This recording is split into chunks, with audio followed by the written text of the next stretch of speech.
Welcome to today's podcast. My name is Abbie Cornett, and I'm the patient advocate for IG Living magazine. This podcast is brought to you by IG Living to give readers the chance to hear directly from healthcare experts on topics that matter to them most.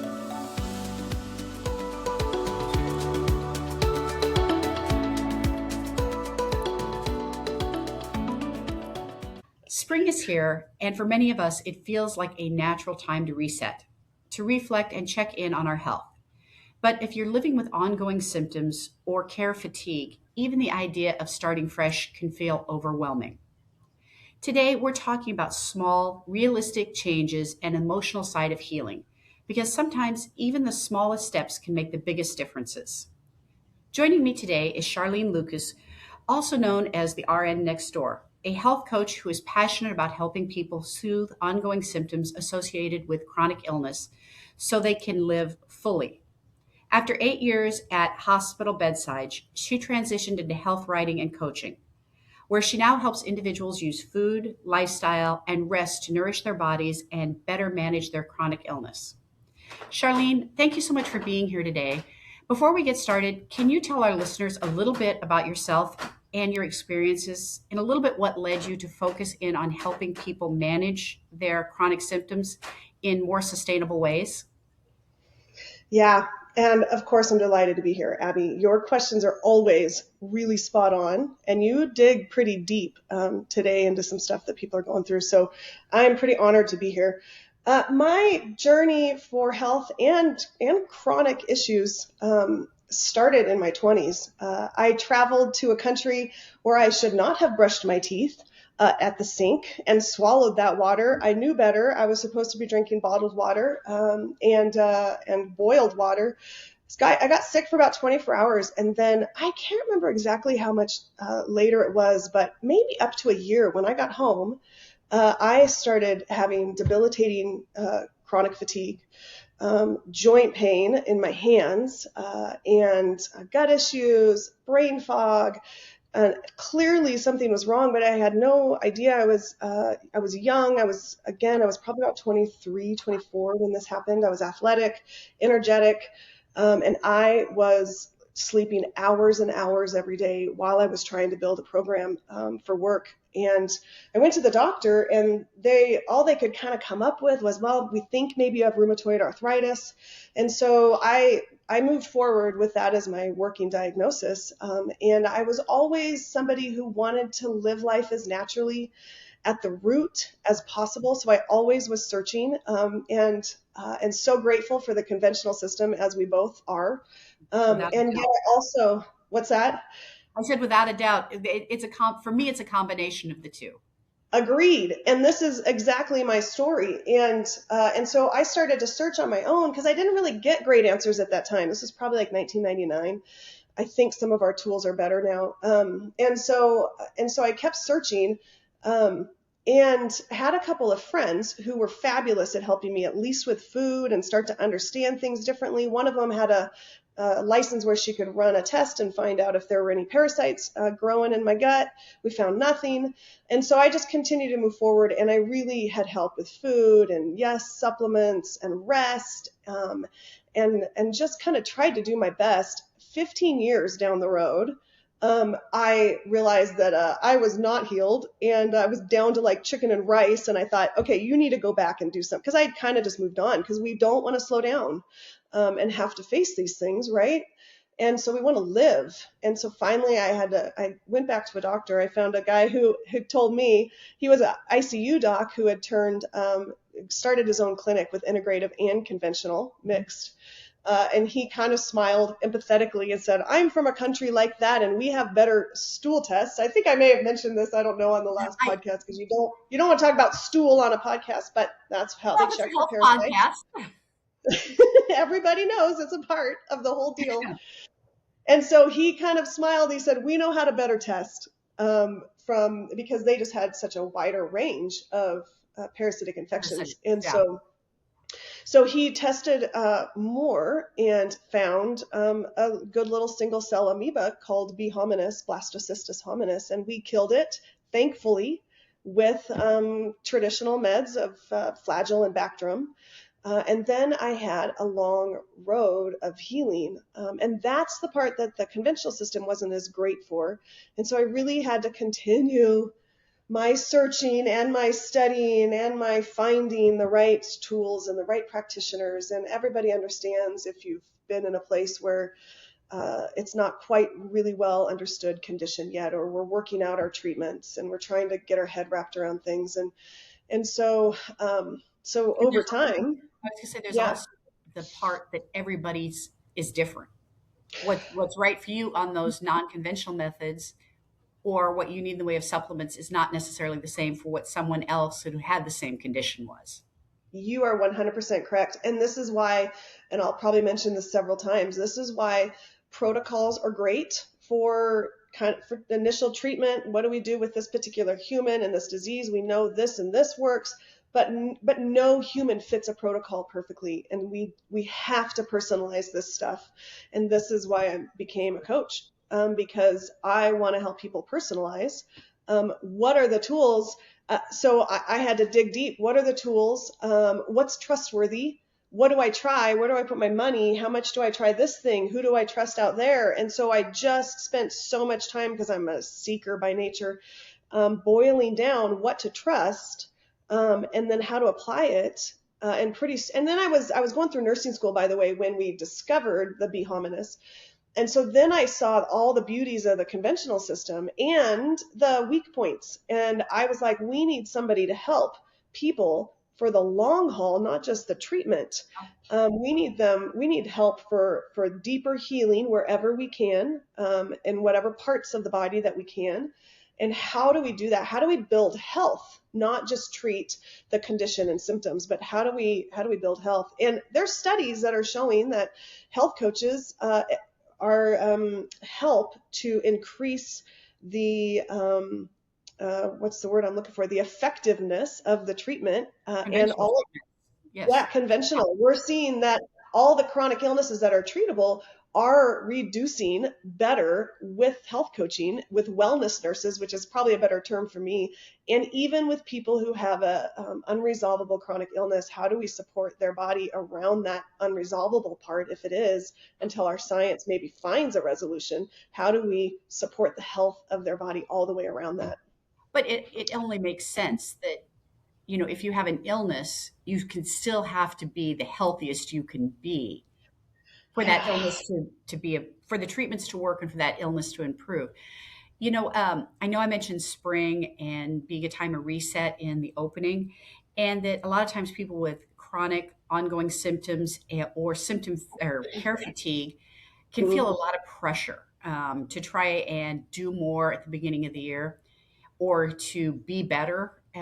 Why do you think that it's an all and none approach to health can actually make things a lot harder, for Mm. patients? Because we always want everything to be, I'm going to do this. It's like our New Year's Eve resolutions. I'm going to give this up completely, instead of more realistically saying, I'm going to eat healthier over the course of the year, not I'm going to give up all fast food. It's again such a great question, because I think all of us who want to pursue change, and intensely, sometimes just dive in too deep, and there's a reason why it doesn't work as well, and it's not just psychological. That's the beauty. There's actually cellular health things that we can point to that show that we need to align with our body, and do things in a way that works for the body, not just our deepest current passion, which gets intense when you're in the depths of despair. And I love your point to care fatigue, because this is for caregivers as much as Mhm. anybody. And so, and you'll have to tell me if you have a better description. But to me, the all or nothing is, I am going to do everything in my power to do everything right at once and restrict everything wrong all at once. And I am going to do this to perfection, because if I could just be more disciplined, this is going to be, my life will restore, or I won't be such a burden, or my value is placed upon my level of ability to be perfect. I'm just in the depths of despair, and maybe I did something to make this happen, but we don't know why this happened. I'm just going to do everything I can to switch it. And what's so interesting when you get practical I'm a really philosophical person to a fault sometimes. And so all my life I've tried to bring that philosophy down to practical application. And when you get practical, all or nothing is just impractical because it Completely. presupposes perfection. You can't be perfect. Your body does not have the ability to be perfect. And so it's just super impractical. And so if it's just helpful to think in those terms, it's not possible. And the other problem with it, by the way, I don't want to forget, I love this line: perfectionists never win.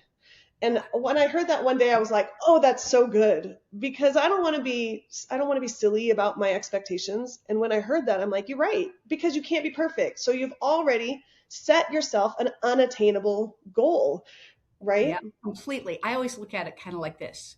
Your clothes, all your laundry is never done. All your, unless you're not wearing clothing, it's not possible. I mean, you can't have a perfect house. Everything kind of devolves to entropy over time. I mean, that's just Yes. the way it is. You can't have perfection. You can And strive so to be better.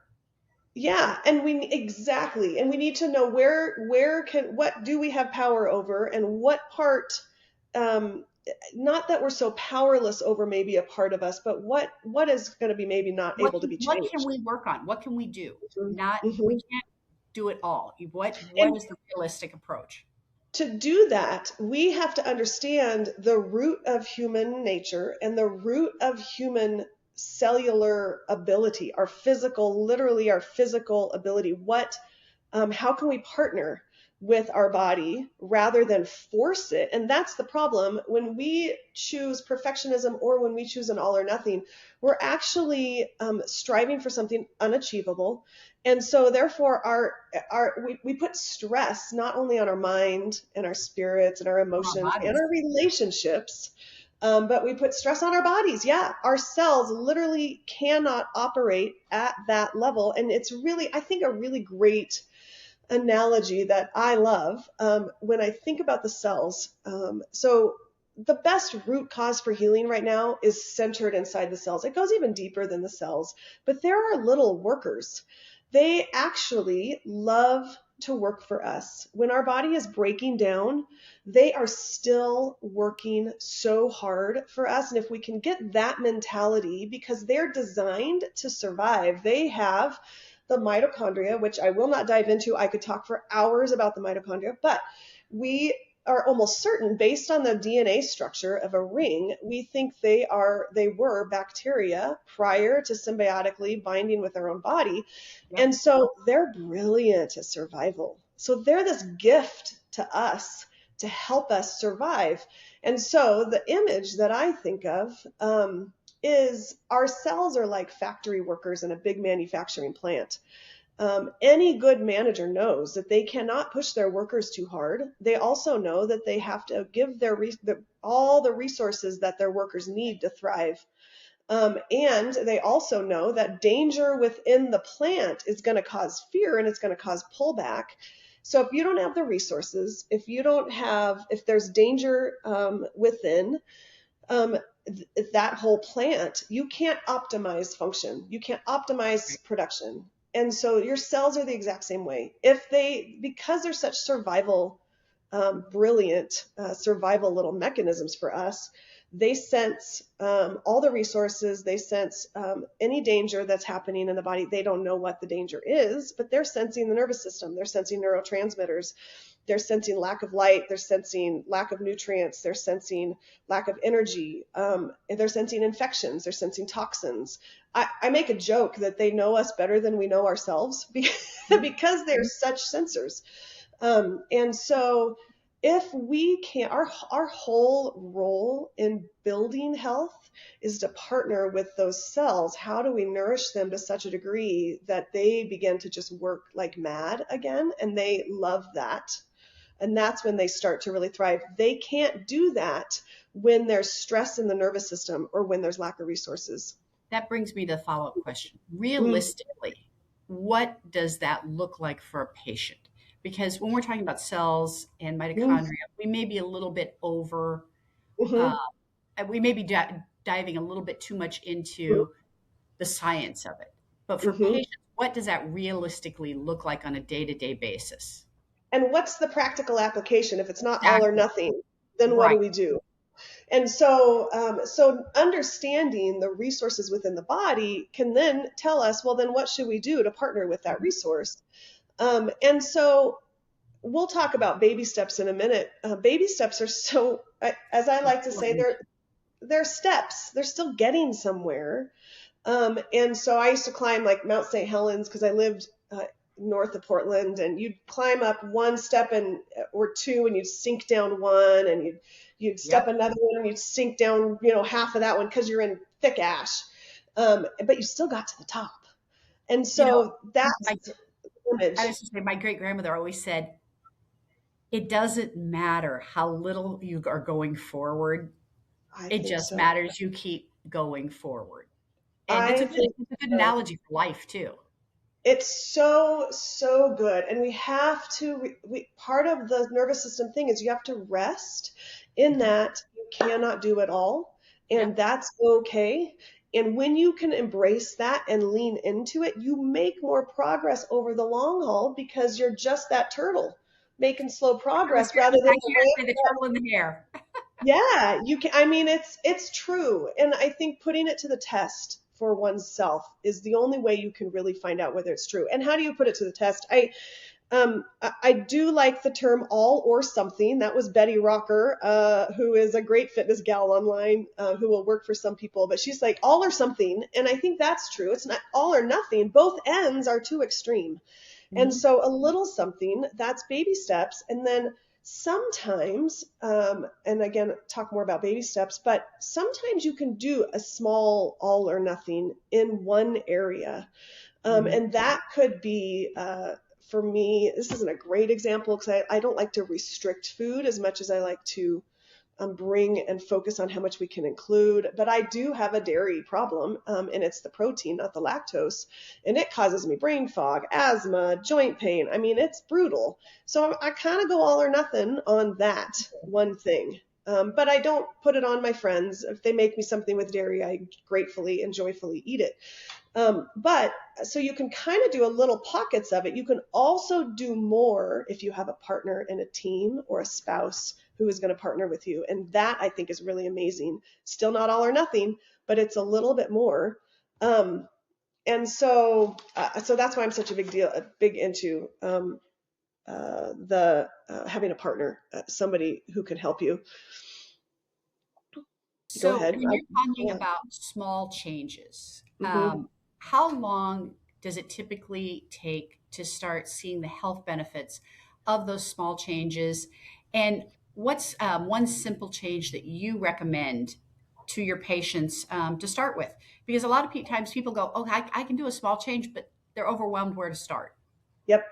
Yep, and I getting more practical. Let's get a little bit more practical, I'm going to have to get a little bit again, a little philosophical behind it because the I love first it. step, It's I okay. know, the first step is truly noticing your current habit or the thing you want to change. What do you do currently?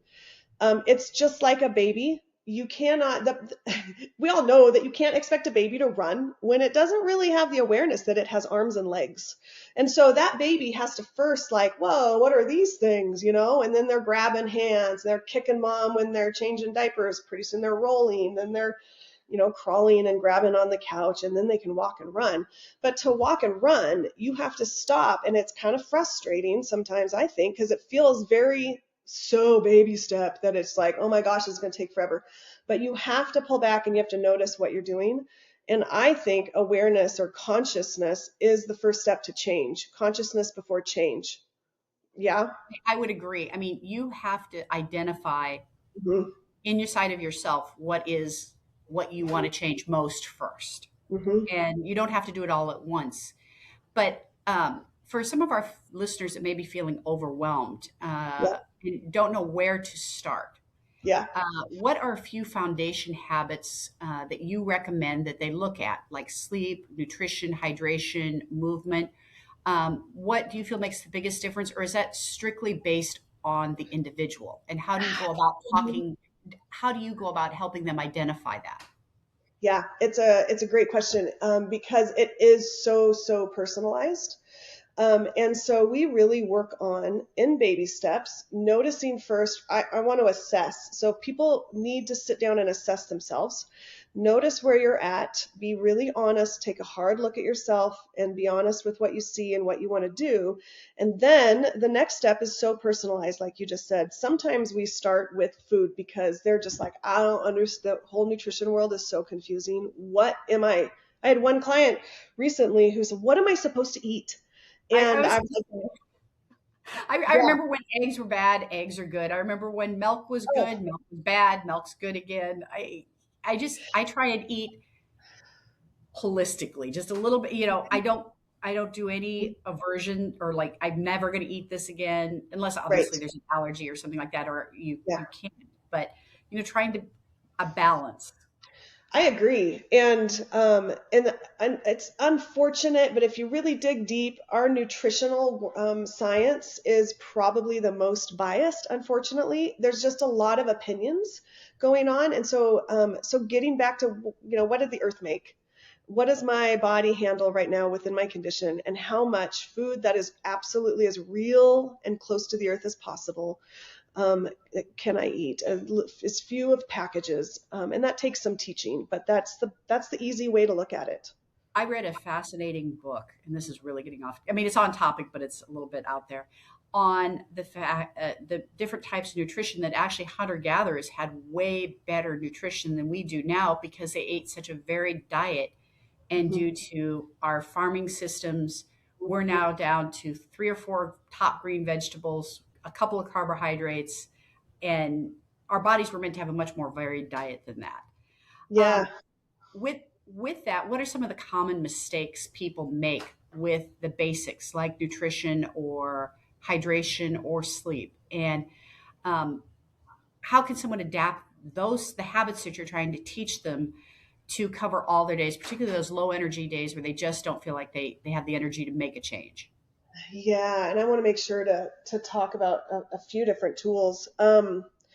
One of the big mistakes I see in eating, especially in women, is actually just eating too much. They think that they just need to reduce calories, or they feel like they have to focus on protein, carbs, and fiber. They forget fat. Fat is absolutely 100% way more essential than we ever understood. And this goes, I teach my clients when we have more time, we teach them why at the cellular level, and we try not to get too deep into the science, but we have to understand at least like why is fat so important, and part of it is the membrane of the cell. You can't have an operating cell without fat, and you can't have an operating cell without membranes. And then there's a ton of other reasons. But we are now so confused on fat. We actually need both omega 6s and omega 3s. But we have to get them from whole food, not industrially created products, because it ruins the fats there. So we need to eat fish. We need to eat seeds. And eggs are great. And dairy is great for the right person. I do a lot of goat milk. We hunt, so we end up doing a lot of great meat, seasonal. And I'm not going to go into this. Just trust me if you want, and if you if you can, if you feel like it resonates. But local and seasonal really does end up being the best. And there's more to that than just environmentally healthy reasons. That can be hard in the winter for some people. And so then in the winter, what are some of the quick and easy things? And stop me if I'm not perfectly answering your question, but so what are some of the easier quick win tools, and what are some things that people can do when they don't have a lot of energy? And so again,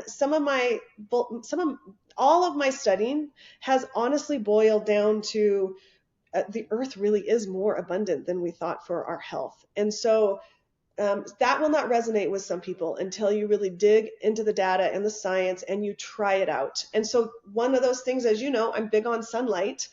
And so even getting out for 2 minutes during the day, if that's all you got. And honestly, sunrise is fabulous because it really sets our circadian rhythm, and we get really anti-inflammatory, rich infrared light. But all throughout the day, you're getting different wavelengths that are sending signals to your body. And so that signal goes all the way down to the cells, even into the microbiome, the bacteria in the gut. So long story short, sunlight. If you can't get outside, yes, lean into some of the light therapies that are out there these days. And that is super trendy. If you dig into the data, it's super good, great data. But then who is selling a product that's actually trustworthy? And that's what I try to help people with, because it takes digging and understanding.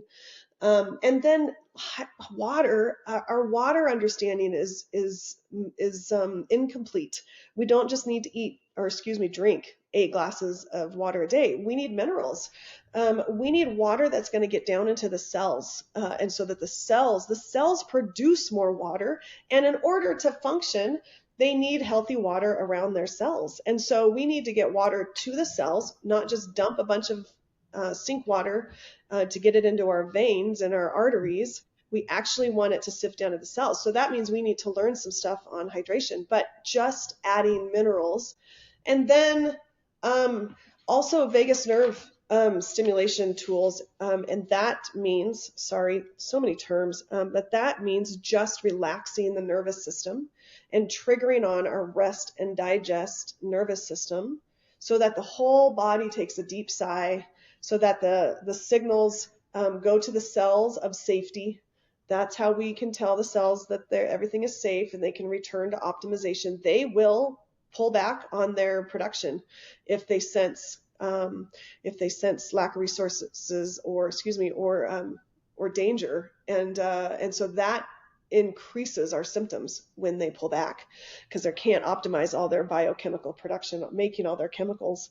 And so honestly, even hugging your loved ones, because you're getting oxytocin and you're getting infrared light from doing that. And so the things that are very common to humans when you get down to it, not as much in the modern world, but just the simple things that make you feel good, it's actually going deeper.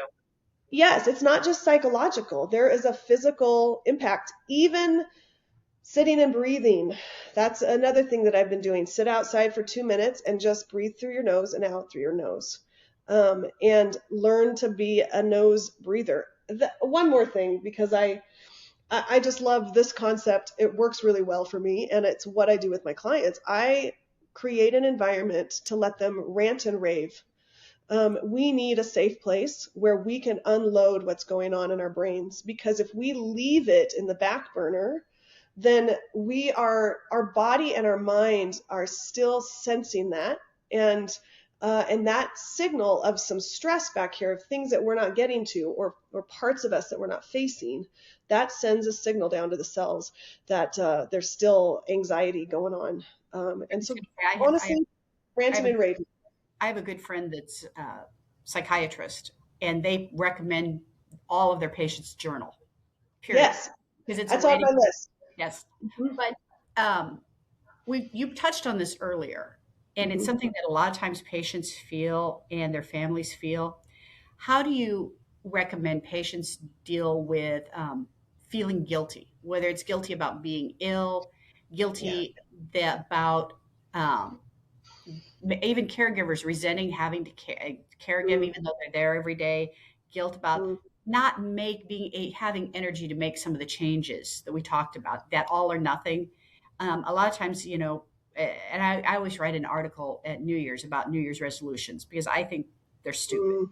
Now, it's not that you can't resolve at the beginning of the year, I'm going to do better.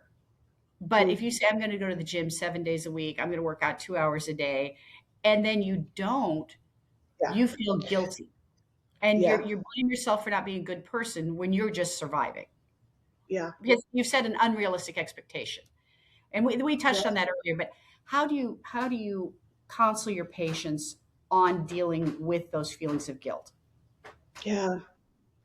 It's such a good question. And when I was first thinking about that, this is again why I think people need a mentor, and whether that's a loved one or a care, like a practitioner, somebody that can listen, because I see in my practice the most power first comes with my presence in the room as they're talking.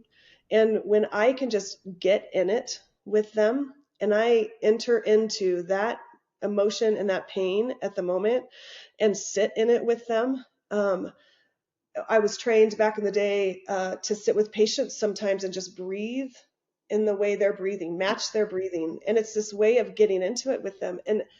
And so if we're all alone, that all of that stuff in our brain is going to twirl and whirl and cycle, and we're going to perseverate on it all the more. And it's super hard to turn towards people when we want to enter into our despair. And sometimes the only option, and I have loved ones right now who are in this, and I actually was in this not too long ago. And we have to find somebody, one who we can rant and rave with and who will sit in it with us.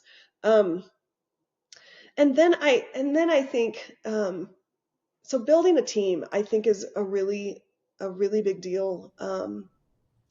And then I hate to, but I think picking one thing that helps us to pull up and out of ourselves, because there's facing ourselves, and then there's curling up and just getting inside of ourselves. And I think if there's anything that someone can do to just look up and outside of themselves, and one of those little things, sometimes I have a friend who went through serious breast cancer, and sometimes she would text me in the middle of her treatment, in the middle of her despair, and she would ask me how I'm doing. That never ceased to amaze me. And I think she found one little tool that helped her turn and kind of work away from all the guilt and the shame, and actually try to look outside. And gosh, I don't feel like I'm answering your question perfectly. Well, you're touching more on depression and despair. Despair. Mm-hmm. I'm talking about the people more along the lines of guilt. Yeah. Like, because just like a burden.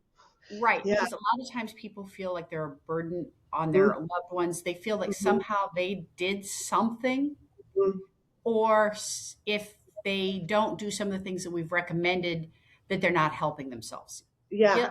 Guilt definitely leads to despair, and that'll bring us to my next question. But Yeah. guilt and shame are very prevalent, Mm-hmm. and that is, that leads to the despair. It does. But how do you tell patients to say, and I have a doctor that I work with on a regular basis, and he said, these people never didn't do anything to bring this on. And Yeah. even the people that may have had a lifestyle that caused them to have a chronic illness, how do you get them to step out of that blame and that as their life coach? Yeah. And it's interesting because I think I haven't developed perfect answers that work for everybody on that. Everybody's different on that. No, you're right. And I literally sit with people and sit in it, and we work it out until we get to the bottom. And always, always, always, we are able to get there and just look at each other and be like, it is so much of this was not you. Yes, you brought this part to the table, and we can deal with this part now, but there's no way that a person who is in a chronically ill situation, and I have another friend at home who is just on multiple machines for life. And I think that a lot of that was abuse. So sometimes we have to deal with trauma. A lot of that was in her past was abuse that just tore her body apart to the point where she gets to the point of serious chronic illness. And so how do we help her dig deeper into that inner place where her self-talk, the work that she's doing inside to start to look and see that trauma, she truly was a victim. Yes. And sometimes we are truly victims, and learning how to look at that and soothe that and heal that. I have to say, most of my, if not all of my clients are bringing traumatic life experiences. And whether that is whether they have an unresolvable chronic illness or a chronic illness that we can heal or soothe, all of them have some trauma. And I was going to say the chronic illness is the trauma for a lot of people. That's what I learned. Well, yes, and that's what I have. Again, some family members in the middle of that, and I think that that's why we need mentors. I think we need a team. I just don't think we can do it ourselves. If I were to give people one recommendation too, it would be to look themselves face to face, look themselves in the eye, and just be kind and gentle and honest, and find someone to talk that stuff through with. And yeah, and then read Viktor Frankl's book, Man's Search for Meaning, because he's so brilliant in helping people through suffering and finding some sort of meaning in it, not being unrealistic about the pain and agony, but finding deeper meaning. So, one of the other things that in this that we're going to be wrapping it up here shortly. We've touched on a lot of good topics here, um, but a lot of times patients, because of their illness, particularly the patients that we deal with that have immune deficiencies that can't plan events. Sometimes they're plan events but have to cancel, or they can't go in public because of their illness, or they have to wear a mask. A lot of times we see these people start pulling back, and they pull back because they're from their families, their friends, they pull back from society. And we frequently hear, I don't even like to say I'm coming to an event because I might have to cancel, and then I'm going to disappoint people, or they're going to be mad at me. um, how do you get people to stop pulling back and start reconnecting with life? I mean, with their friends, their family, with society, when they're feeling without being that feeling of being overwhelmed or that they just can't do it. Yeah. And again, I think it's multi-pronged. I think we apply the practical tools that I was talking about to see if we can restore some energy at some level in the healthy parts of their body. And that takes time. But that is a real thing. What are the quick wins of helping to support at the energetic level?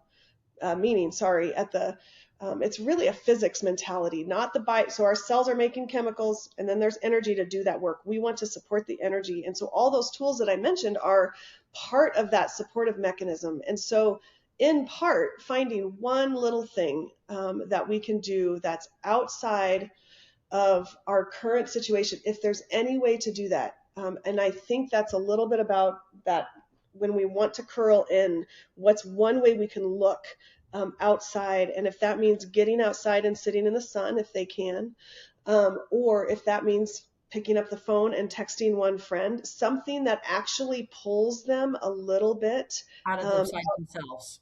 yeah, just a little bit. I mean, we're very important. We should be looking at ourselves. We should be spending time with ourselves. So we're not talking about ignoring No, ourselves, I think a but lot of times it's also that they're afraid of disappointing people, or people will be mad at them. So it's yep. just easier to pull back. And a lot of times family members don't understand and they are upset with them. Yeah, and I I still we work really hard at learning how to talk to our loved ones. And because that's an ongoing challenge for everybody. That's And a really so good point is how do you have those conversations?